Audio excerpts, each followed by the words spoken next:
All right, in this webinar, we are going to focus on vocabulary techniques, vocabulary improvement or expansion techniques that you think actually they are really important and they can help you so much tremendously in order to expand the range of your vocabulary, which is really important. So in this webinar, the participants alphabetically ordered are Arash and Rainy from Vietnam, and Sasan from Iran, and Dr. Hariri from Iran. So there are some misconceptions or fallacies and myths, let's say, about learning and practicing English vocabulary. I wonder, which one do you just consider so bold and we need to get rid of them, and which one do you consider to be really significant and worthwhile when it comes to vocabulary expansion? Let's go on one by one. Right. I think the best technique is to keep a list of all new words, and especially we can try to use them on some sentences. And the other point is to use new words in conversations. So I think that technique is so beneficial in comparison to others. Let's continue one by one. You mentioned actually keeping a list. So making a list, do you have any opposing comment or any modification to that? What about making or let's say keeping a journal instead of a list? What do you, should I say, or it's others' turn? Yes, sure. All right. Anytime. Can I ask you, what do you mean by keeping a journal? Because I mean to create a list by yourself and write down, because writing is so important for learning. Sure, but you know, when you say that making a list, it means that it must be so curt and let's say brief that in the form of, or in an outline, in the form of an outline of, for example, one word. Okay, for instance, you have learned this word, and then in the next line another word, and you put a number before them, and the items go on in this way. Did you mean that? No, I mean something like, as you said, we can write down them one by one, and also we can just keep some space between words in order to write more about that words later. So that is actually more than a list, because, for example, when you make a list, it means that it's not that complicated or wholesome. Right. But if you consider some spaces between the items and you write something in between later on, and for example you can write down some further definitions and synonyms and antonyms and even example, and then in future use you can just refer to them and try to improve your vocabulary and master the words and reinforce your mastery. That is a kind of journal which is more complete than a list, my idea. All right. Okay, so far so good. Making a or keeping a journal, or as Arash said, actually keep making a list of the new words you have learned so far. And do you think that it's better to just make that list or keep that journal in a paper-based format or electronically? Paper ones. Do you have any idea? Paper ones. Yeah. So you believe that it's better to put it actually rather traditionally. Why not electronically, Sasa? Honestly, let me clarify my point about learning different and new words.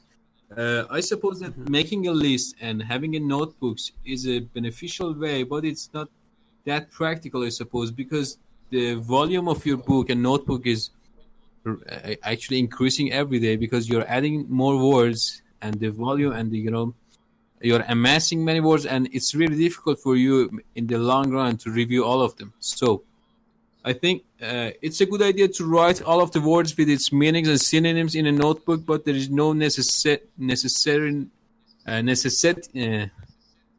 A necessity, yes, for reviewing those words, maybe on a daily basis, because it's a bit boring and dull. And but I think reading difficult text on a daily basis, or on its some rules and some regular patterns, can help you to learn many words, because one story, one passage is lied behind those words, and those passages and context could help you to remind all of those words. I remember that when I was taking the IELTS examination in the last time, I used the word jubilant in the actual conversation with the examiner, but I hadn't accustomed to use that word in my speaking before. But I remember that I had read that word in 1100 words, maybe the week before the examination. Then that was the reason that I used that word in the examination day.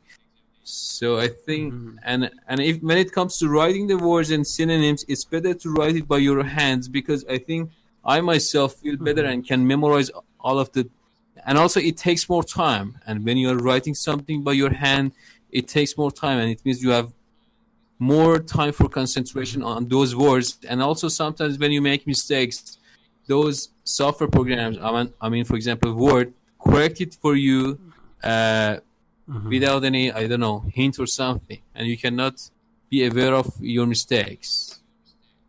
You will become dependent on that. Yeah.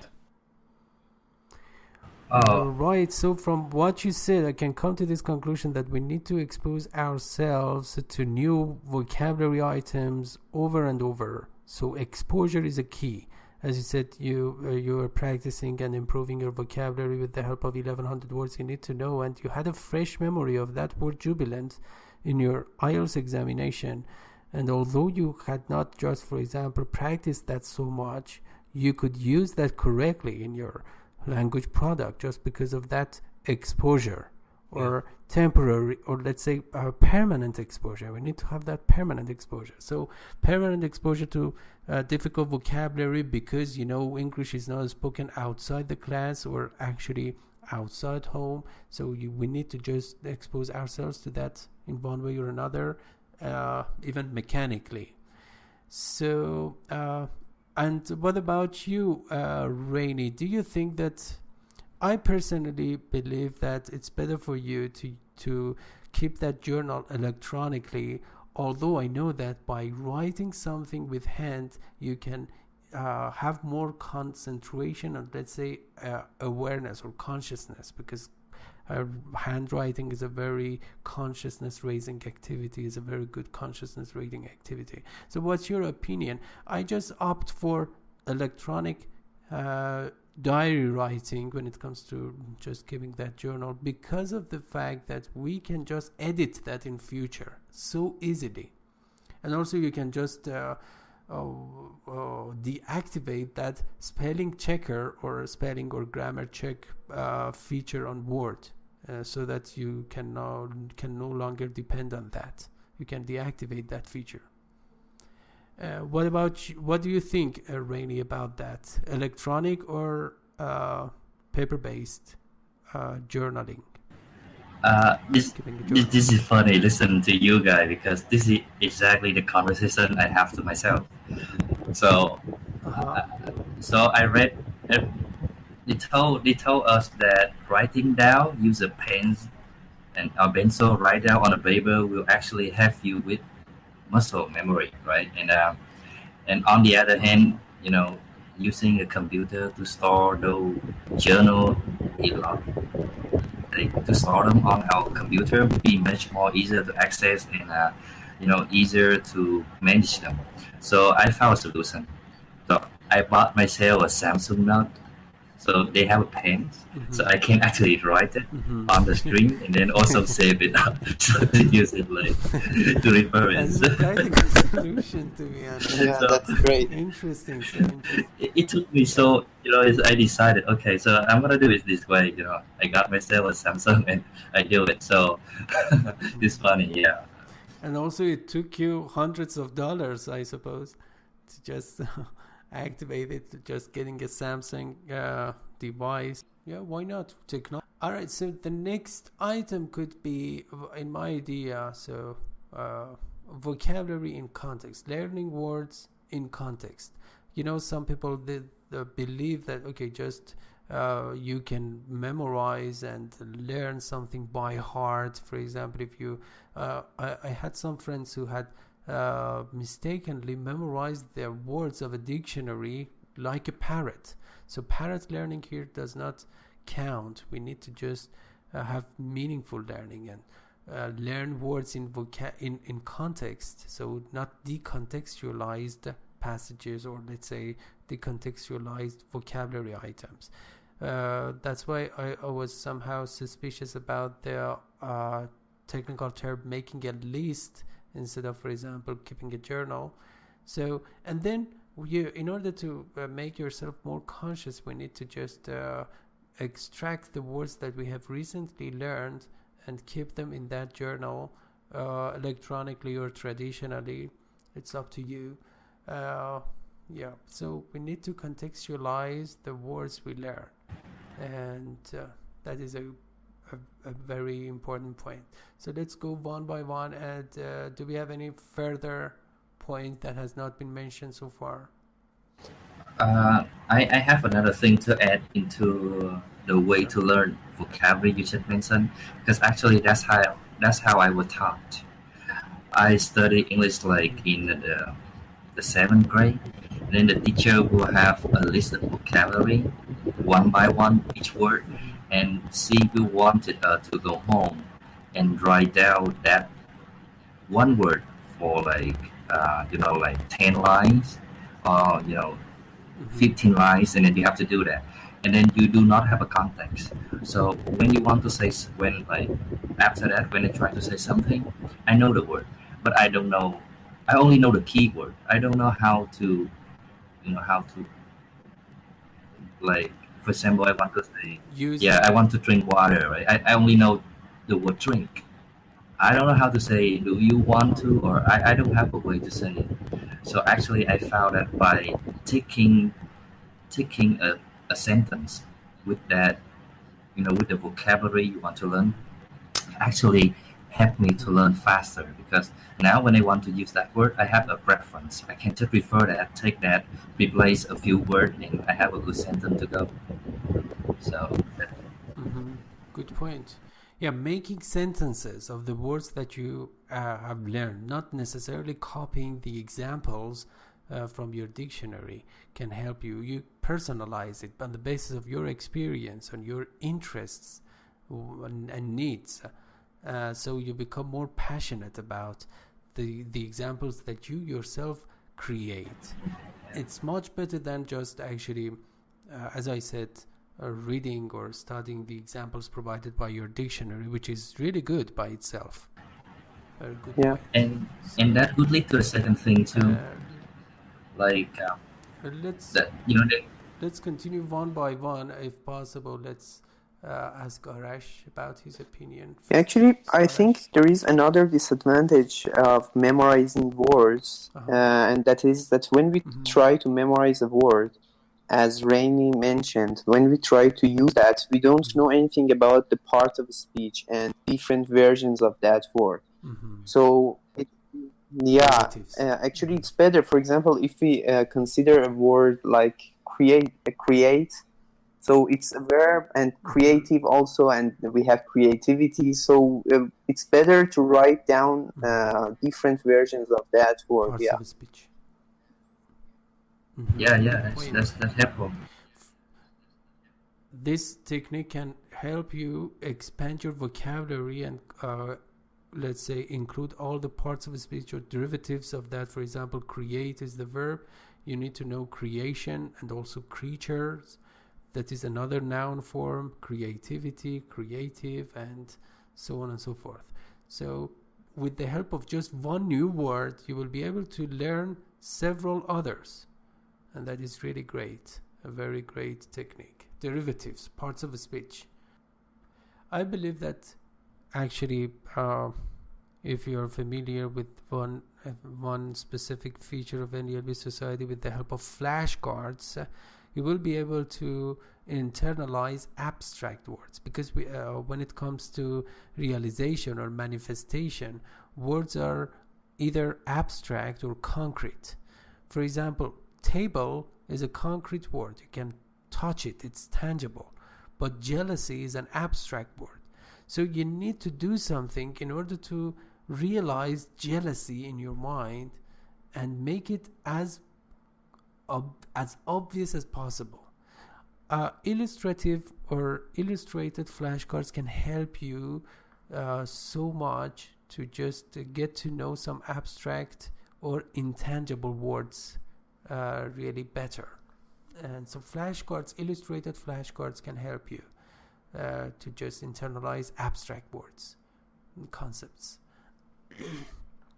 So what else? One more point about memorization. Sure. I think in each activity, when you're in the middle of the process of learning something, if the process is enjoyable for you, it means that you are making progress. And if it is not that tolerable for you and you're just waiting for the end of the process, it means that you are not learning, and the learning cannot be and you're not immerse yourself in the materials. But I think I think memorization, something without any background, is not enjoyable for anyone. So it's better to actually get involved, or let's say dig into many difficult texts and maybe newspapers, and and also I've heard from many professional people in the field of, for example, learning languages, that it's better to go through some topics that you're really interested in or enthusiastic about, because you're just thirsty for the topic, you're trying to understand and clarify all of the meanings and sentences for yourself. So as a result, you can learn many words because of your interest in the topic, which is actually light on the background of the topic. Yes, good point. Yeah, the interest factor should always be regarded, no matter what. For example, if you have a tendency to get involved in scientific passages, it's better to just follow your dreams. But if you have a tendency to focus on artistic materials, just follow your own dreams. And because in so doing, you will be able to actually read longer passages and have a better, or develop a better or longer attention span, which means you will be able to focus and digest the material for a longer period of time. So interest factor, and also extensive reading. As you said, we do have another categorization of reading: intensive and extensive. What you are familiar with, for example, on LELB Society, we focused on living on the moon. That was intensive reading, because I stop you and ask you some questions, and we do not just go forward without any interruption. But suppose that you are reading the novel Les Miserables, or The Miserables. So that is different, because you do not stop, and even if you don't know some words, you do not, for example, refer to the dictionary. That is non-stop reading or extensive reading, and we need to do that. And sometimes we just let's say stop ourselves intentionally to know some unseen words. This is not a good technique. We need to just try to guess the meanings of unseen words, sometimes, not always. Okay. Can I add something? Okay.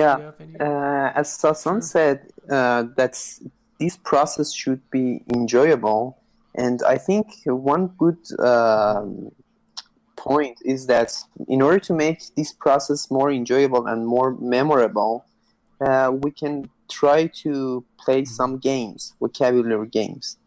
And I think it's a good way to just practice. Example,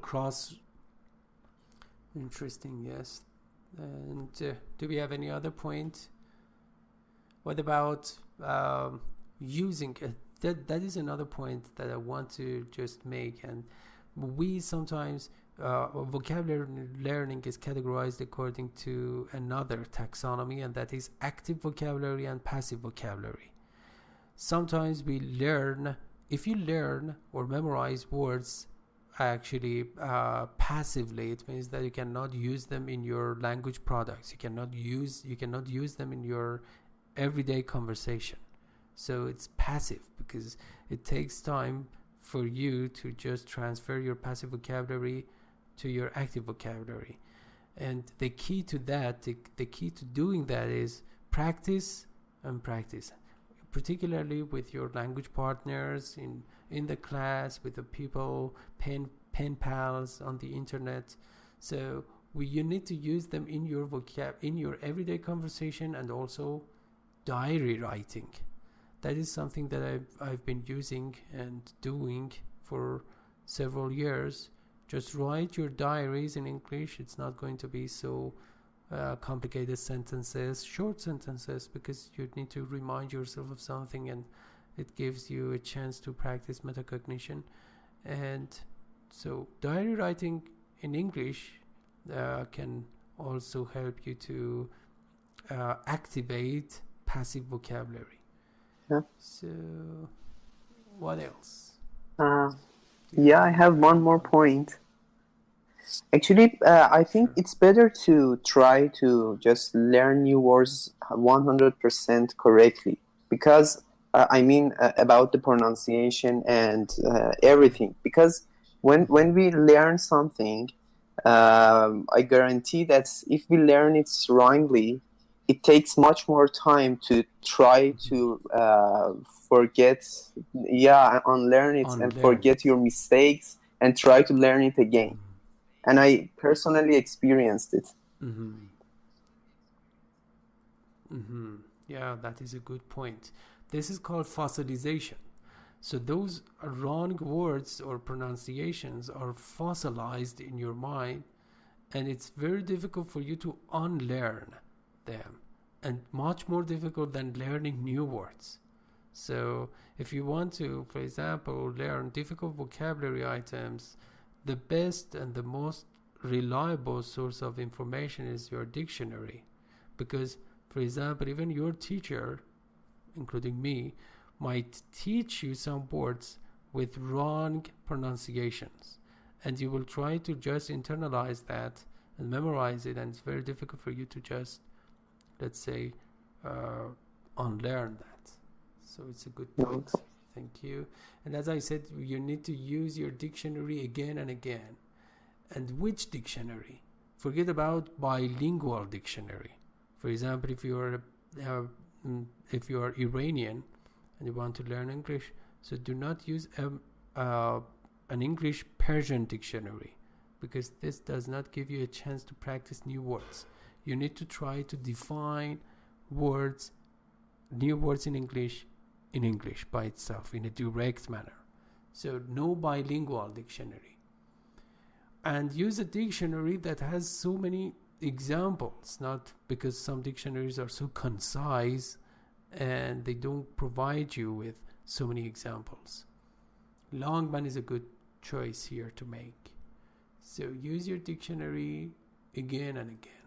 Remember that your dictionary is the most reliable teacher. And diary writing in English, as I said, so important. Rainy, did you want to say something? I want to add one more point into the using a dictionary, because you want to find a dictionary that show you how to pronounce the word, especially the verb, in like all their form. For example, like the word crate, right? So what is the past? How is it pronounced? Ed? How is it pronounced? Like like a word we can have like for example, sing, sang, sung, right? So that a form of sing. But for example, for the word first, create. So you create something. So what is the past? So how do you pronounce it? So you should have a dictionary to show you the way to pronounce the verb in a different form, not just only the present form, the normal form. This is called conjugation. How to conjugate verbs, for example, in the simple form, past tense, and even ing form, and past participle form of that. Because, for example, lay, L-A-Y, which means put, and the simple past and past participle of that in comparison to lie, L-I-E, which means to tell untruth, the untruth, and also lie, which means recline, actually have confusing conjugational forms, and we need to just practice those conjugational forms, actually, even mechanically. Why not? We have to. And in so doing, even actually we can just, as Arash said, we can expand our vocabulary with the help of parts of speech and derivatives. And some spellings also change in comparison to, in addition to pronunciation. For example, in the next session, we're going to just narrow down the area of focus on some parts of the IELTS exam, if you agree with me. All right. Okay, thank you very much. Thank you so much. Enjoyed this